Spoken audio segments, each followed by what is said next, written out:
was 2 to 4 players blindly bluffing with cards to have the lowest score in a round. Bezier Games provided this copy in exchange for an honest review. Shuffle the cards, then give 4 face down to each player. Put the deck in the middle, then discard the top card. Players keep the 4 cards secret to all players, including themselves, although you are allowed to peek at 2, and only 2, of your own cards before the game starts.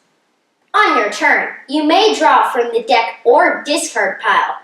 If drawing from the discard pile, put the new card face up in your play area and put the replaced card face up in the discard pile. If drawing from the deck, look at the card, then decide what to do. You can replace one of your face down cards with the new one. If so, keep the new one face down as well. You can also simply discard the drawn card. Most of the time, that'll be the end of your turn. Some cards, though, have abilities. So what's the point of the game?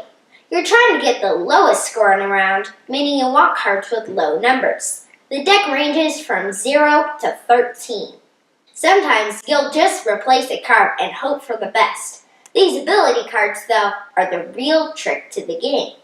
7s and 8s let you peek at one of your cards, 9s and 10s let you spy the card of another player, and 11s and 12s let you swap one of your cards for another player's. When you think you have the lowest hand, say, Cabo. That ends your turn, and everyone else gets 1 more. Ability cards can still affect you, so watch out. Once everyone is gone, flip your cards over. If you called Cabo and have the lowest score, your hand is worth no points. Everyone else is face value. If you called and did not have the lowest score, add 10 points to your face value. Once someone has passed 100 points, the game ends. The player with the lowest points wins. One last thing. If a player has exactly 100 points, their score drops back down to 50. There are a few other rules, but this is the general idea. Play cards and do whatever it takes to get the lowest score each round. That's Cabo. Cabo is a card game, meaning it takes up next to no space. You can play this anywhere you play your other favorite card games. The box says 45 minutes, but our average games, including setup and takedown, are just under 30 minutes. You might be able to get in a few games on weeknights. The rules are super simple. There's no reading aside from the 3 ability names, and math is addition and/or subtraction from 0 to 13.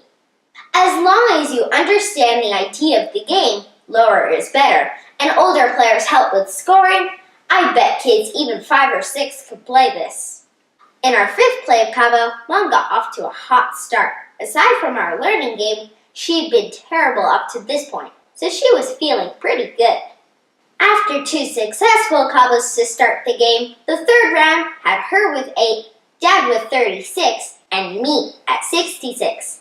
Yikes! The rounds then went back and forth, but soon a blown Cabo by Mom made it 78 for Dad, 79 for her, and 97 for me. Game over, right? Not so fast. I had a successful Cabo. Then I had 3 points in my hand, but I forgot the reset rule, meaning I instead scored 0 instead of going all the way back to 50. With Dad at 86, Mom at 91, and me still at 97, there was a good chance that all 3 of us would blow past 100 on our final round. None of us trusted one another and were very careful using peek and spy cards whenever we could, then swapping to stick it to another. Cabo was called, and a failed one.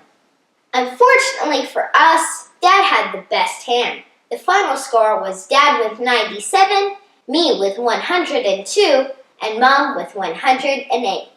That's right, Mom finished last. So much for that hot start, eh? We have the 2nd edition of Cabo, and while it doesn't affect the game, the art is so cute. This is a nice upgrade from the original, at least based on pictures online.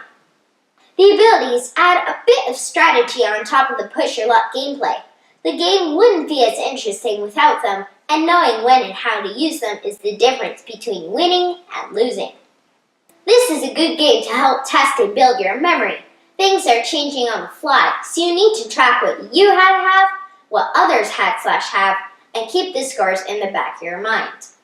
It's a card game, so you're going to have the luck of the draw. Add those abilities, and this might frustrate people who prefer more control in their games, or prefer to know what they're working with. Sometimes 4 players add too much chaos to games, but I think that's a good thing in Cabo. The excitement of pushing your luck, or the panic of, wait, what did they give me, makes the game even more fun. It's still good with 3 players though. I quite like Cabo. The unknown cards, the abilities, and the push your luck element that changes when rounds end makes this an exciting game that you can bring anywhere, teach just about anyone, and play in almost every block of free time you have. I reviewed Kahoots last year, and I quite liked that game as well, but I think I like Cabo just a bit more. Check this out if you enjoy card games.